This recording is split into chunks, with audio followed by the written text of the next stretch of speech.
ఊంజల సేవ అంటే ఉభయదేవేరులు కళ్యాణమూర్తుల్ని ఇద్దరిని కూడా ఊంజలను వేంచేపు చేసుకొని చతుర్వేద పారాయణలు స్వామివారికి అనంతమైనటువంటి ఒక భోగాన్ని అంటే వివిధ రకమైనటువంటి పండ్లు అదేవిధంగానే డ్రై ఫ్రూట్స్ మహానైవేద్యాలన్నిటి కూడా సమర్పించుకుంటాం.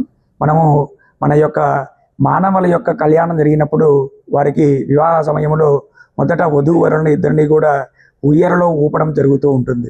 చక్కగా వారి యొక్క సంసార సాగమనంలో చక్కగా అవకతవకలు ఇటువంటి జరగకోకుండా ఉండటం కొరకు స్వామివారి యొక్క మంగళాశాసనాలు ఎల్లవేళలా వారి యొక్క కుటుంబ యందు ప్రసరించాలని ఆ యొక్క ఊంజల సేవా కార్యక్రమాన్ని మనం జరపడం జరుగుతుంది.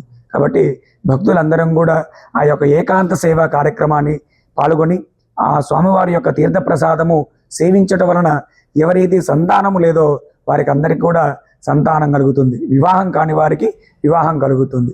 జై శ్రీమన్నారాయణ. స్వస్తి.